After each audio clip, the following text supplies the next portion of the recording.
Hello and welcome back to Matt Hayes' Tottenham blog. Tottenham kicked off their pre-season tour this afternoon with an amazing 3-2 victory against Juventus in Singapore. Both teams started very strong sides. Juventus had Gianluigi Buffon in goal. They had a back four of João Cancelo, Leonardo Bonucci, Daniele Rugani and Mattia De Sciglio. And they played three in the midfield. There were Emre Can, Miralem Pjanic and Blaise Matuidi. And then another intimidating front three, Federico Bernardeschi, Mario Mandzukic and Cristiano Ronaldo. Tottenham went for more of a kind of mix between experience and youth, as we know Pochettino loves a lot. Paulo Gazzaniga was in goals. Back four were Kyle Walker-Peters, Toby Alderweireld, Japhet Tanganga and Anthony Georgiou. The two holding midfielders were Harry Winks and Oliver Skipp. And then Dele Alli, Heung-min Son and Eric Lamela played behind 17-year-old Troy Parrott. So it was an excellent first half performance from the guys out in Singapore. Juventus did play a particularly strong team in that first half with players like Ronaldo, Bernardeschi and of course Buffon in goal. So it was it was a good performance. A bit surprising that we were so on top for a lot of the game. The team that we started with was Gazzaniga in goals, which we expected because Lloris missed training yesterday due to tonsillitis. Rather inexperienced back four of Walker-Peters, Alderweireld, Tanganga and Georgiou. And I was a bit surprised as well that Tanganga and Georgiou played on the same side of defence because of course they're both the two most inexperienced players there. And I know Alderweireld is a right centre-back because he usually plays with Vertonghen, the left-footed player who play on the left. But Tanganga and Georgiou absolutely outstanding in that first half. Juventus obviously implementing that high press that they always do, and the two out on the left there were so assured in possession, and they had Skipp and Winks dropping in to help out in possession sometimes, and obviously the keeper there helping them out. But I was pleasantly surprised by how well they did. Of course, Alderweireld and Walker-Peters we know are good players. Walker-Peters had a great half. He was bombing up and down the wing as well. The only thing that kind of troubled that defence in the first half was the wide balls coming into the box, which again I think we can forgive because it is such an inexperienced defence, and with players like Ronaldo and Mandzukic in the box challenging for those headers, I think it was always going to be an area that we'd struggle with because of the two lineups that went out onto the pitch. But even having said that, there's only one real chance that they had from a header, which is Mandzukic's slight deflection. Gazzaniga saved it quite easily. But while they weren't winning those headers in the box, they weren't letting the Juventus attackers win them either. So a lot of the balls were just floating through, out for a goal kick or out for a throw-in, and there was no trouble there really. So I think they did well, not in the kind of the normal way you'd expect from them, but they just stopped Juventus from getting chances, which is all you can really ask of that defence that was there. Now, Winks and Skipp played in the middle of the park for the first half, and they, as usual, were absolutely outstanding. They were all over the pitch, to be honest. They, at times, did take part in that high press as well, especially Skipp. And Harry Winks was popping up all over the place. There's a few times he was out in the left wing picking up possession, and he was playing his usual game, keeping those attacks going in the middle of the park, changing those, transitioning from the different phases of play. And it's something that he does all the time that is kind of really underrated. He just keeps the attacks going. He switches the ball from side to side. And while a lot of people do complain that his passes are always sideways and he doesn't advance us up the pitch that often, it can't be underestimated how important that is. Because if you get a player who, if you have an attack and it breaks down a bit and the ball comes back to him in the middle of the park and he's just too eager, he's too keen to get another attack going, so he might play a long diagonal ball up to a winger or something like that, and all of a sudden it runs out of play or it's intercepted and we're on the back foot again. But he's so good and he's so patient in that position where he does, he takes his time, he's always calm in possession and he picks the easy pass to make sure that we keep the other team pinned back and that we can have our players making those movements in and around between the midfield and defence that they like to do and cause teams problems. The three players behind the striker were Lamela, Dele and Son. Son and Lamela definitely stood out as some better players in that half. Lamela of course scored the goal, we'll talk about that in a second, and Son as always causing problems with that high press. He had a few chances early on, and it was interesting the way Juventus were so happy really to make those risks at the back. Of course within 20-30 seconds Buffon was on his line with Son chasing him down, and he was a bit lucky with that getting away. And Son had a chance after 4 or 5 minutes. Again, the high press won the ball back for us, and he faced up the centre-back in the box. A quick step over that he does love to do, brought it onto his left foot. It was a tight angle. He hit the post, which I think he did well to do because of the angle. So I was really impressed with that. It is a really strong three behind the striker. I think Pochettino did really well getting that balance between experience and youth in that half. And Juventus at times didn't really have an answer for it. They were, as I said, so keen to make those risks at the back. They were doing everything they could to not play the long balls. They were trying to pass it around us, and at times they did it very well. Their team, a Maurizio Sarri team, you'd expect them to be good in possession like that, and it is something they like to do, or Sarri likes to do, keeping the ball in possession at the back, dragging the team out, then as soon as they can make that one or two passes to catch him in the counter-attack because they've been dragged forward so much. And as well, we did well not to fall into that trap a few times.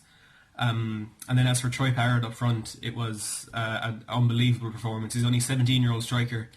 He hasn't played in the first team competitively yet. And he was, without a doubt, one of the best players on the pitch, in possession, out of possession. And as for the goal that we scored, he won the ball back in midfield and played a good ball out to Son. And, some players in that position might see the likes of Son, Dele and Lamela running forward and think we leave it to them. But no, he made a fantastic run, unbelievable pace to catch up with Son, going out on the right-hand side. And he got the ball then back from Son, fired it across the face of goal. And Buffon made a fantastic save, getting down quickly to his right, but parried it straight out to Lamela, and he just had to tap it into the empty net. From that first half, Parrott definitely one of the most impressive players. As I said, so unlucky not to get on the score sheet, but he was so good. That link-up play with Son and Lamela, it's really exciting, and I think Parrott is someone who will definitely benefit a lot if Llorente doesn't make it back into the squad this season. And you kind of understand now why Pochettino didn't let him go off on international duty for the youth team with Ireland, although there was a bit of upset about that. It's good for Parrott. In the long term, this is definitely the better choice for him, getting into the first team, playing some good games against some good teams, and I was definitely most impressed with him in that first half. And then at the break, as you'd expect, both teams made a number of changes. For Tottenham, Harry Kane came on for Troy Parrott, Vertonghen for Tanganga, Sissoko replaced Ali, Juan Foyth came on for Toby Alderweireld, and Lucas Moura replaced Son. Then for Juventus, they brought on Wojciech Szczesny, Adrian Rabiot, Gonzalo Higuain, and Merih Demiral. It definitely affected the game a lot. The tempo of the game changed. It was a much more open game. There was a lot of chances for both sides, and of course 2 goals in the first 20 minutes of the second half. So Higuain had the first real chance of the half. Gazzaniga made a smart save down to the right. Then there's a few for Tottenham. We should have had a stonewall penalty. Lamela, who was, I think, absolutely outstanding today. You could see he had a point to prove. He made a really strong run from midfield and played a good ball through to Lucas Moura. And as he kind of used his body to shield the defender and let the ball run across him, the defender came through him from behind and completely took him out. It was a really dangerous challenge and should have been punished, but the referee let it go. And within 10 or 15 minutes then, Juventus had completely turned the game around. Their first goal was a great goal. Some really good quick passing at the edge of the box, and Gonzalo Higuain took it up, brought it onto his right foot, and he hit it. Was a decent strike, but it took a slight defection off Alderweireld, and it was just really low and hard, and it made it almost impossible for Gazzaniga to keep it out. There's not much he could do about that. And then some good play down the left-hand side from, I think it was Bernardeschi, and he cut the ball back to Cristiano Ronaldo, and in the box, how lethal he is, fired it into the far corner. And after that's when both teams started to make a lot more changes. Actually, straight after the goal, De Ligt and Matheus Pereira came on for Juventus. Ronaldo was taken off. And the moment we were waiting for it, Tanguy Ndombele came on for his debut, and also Jack Rolls replaced Harry Winks. And Ndombele, when he came on, appeared to be playing in a much more advanced role that we would expect from him, almost on kind of the left side of midfield, and he didn't make us wait very long for his first impact. Picked up the ball again on the left side of midfield, and a really clever through ball through to Lucas Moura, and he lifted it into the back of the net, and we were level pretty quickly. So it's 2-2 then. We also had a few chances, Lucas and Ndombele, shots from the edge of the box. Decent efforts, but off target. Szczesny was worried, but those few didn't come to anything. There was then a water breaker on the 70-minute mark, and it definitely affected the tempo of the game. It was slowed down a bit more. There was not much to shout about. A few chances for both sides. Harry Kane with our best one. Sissoko picked up the ball just outside our own box, and he drove forward. There's a lot of space in front of him. Juventus had committed a lot of players to that attack. And he kept going, and he picked a really well-timed pass to Harry Kane in the inside right channel, and confronted by the centre-back, he brought it back onto his left foot. But kind of the way he touched it, he was kind of going further away from goal rather than cutting inside, so it was a difficult chance. He tried to wrap his left foot around it, but didn't generate much power, and just trickled wide of the far post. Juventus' best chance after that was for Gonzalo Higuain, a good ball from the right back in behind the centre-backs, and Higuain free in the box. I don't think he realised how much time he had. Tried to fire it back across Gazzaniga, but it went wide of the far post. There are a few more changes made. Simone Muratore and Grigoris Kastanos came on for Juventus, and George Marsh, Harvey White and Jamie Bowden all came on for Tottenham. Gazzaniga was the only Spurs player who played the full game, and he was actually given man of the match at the stadium, and this was before the winner late on. Oliver Skip did look like he was going to play the full game, but he picked up a small injury later on. Things in added time. Didn't seem much about it, but the coach and staff rightly took him off just as a precautionary measure, I'm sure, and Jamie Bowden came on. And then to win it in added time, a sheer moment of magic from Harry Kane. I mean, there's a lot of things that you can teach a player, and like Harry Kane has said, his finishing was never that good, and he's had to work really, really hard on that. He had to when he was still in the youth setup and going out on loan. But this moment from Harry Kane, high press from Lucas in the middle of the park, a pass attempted by the centre-back, just took a deflection off Lucas's boot, and Harry Kane just inside the Juventus half. First time, there's like 50 yards out, first time the inside of his right boot just whipped it and flew over Wojciech Szczesny, of course the former Arsenal keeper, to another nice bit of that, and just bounced into the roof of the net. And we've seen a lot of these kind of goals in the last 10-15 years, and even further back. That, like, remember David Beckham's against Wimbledon, it was a great goal. Rooney's against West Ham, the volley. But in all of those, the players, controlled the ball. I don't know, Rooney's was a bouncing one, it was difficult, but I mean, this from Harry Kane, first time ball, and such a difficult technique, no matter where you are in the pitch, to whip it with the inside of your right foot. And it was absolutely outstanding. And like I said, you can't teach that to anyone. It's just sheer class that he has. It was an unbelievable goal and a fantastic way to win it in added time. Of course, now we've beaten Juventus 3-2. And in pre-season, the result doesn't matter. I mean, I know this is a competition we're playing in the International Champions Cup, which of course we won last year, but I mean, it means nothing. You want more from the performance, and there's no doubt that it was an amazing performance. Juventus played such a strong team. I mean, they started that game with a team that would be definitely start a Serie A game for them, maybe a Champions League game.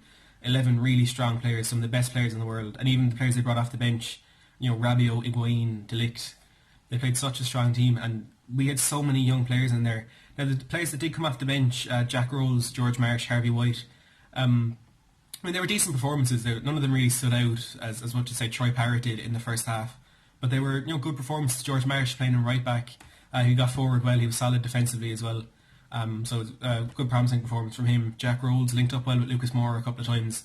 He did a good effort from the edge of the box that was saved by Szczesny in the second half. And Harvey White, I'm sure we all remember, scoring the first goal at the Tottenham Hotspur Stadium. Came on into midfield and he was solid there. All in all, a really good day out in Singapore. Of course, happy to get the result. As I said, more important that performance. And players like Troy Parrott, Tongi and Ndombele coming on for his debut, having an impact. And of course, you have to mention Harry Kane for that goal at the end. It was a really promising performance, and we look forward now to the next game on Wednesday. That's all for this video today. Leave down in the comments below what you thought about the performance and which players stood out as the best on the pitch for you today. I'm going to leave a link down below in the description to a Facebook group that I run if you want to join that and join the discussion about Tottenham. The link will be down there for you. I'm also going to put down a code for a fantasy football league that you can take part in this season. Thanks for watching.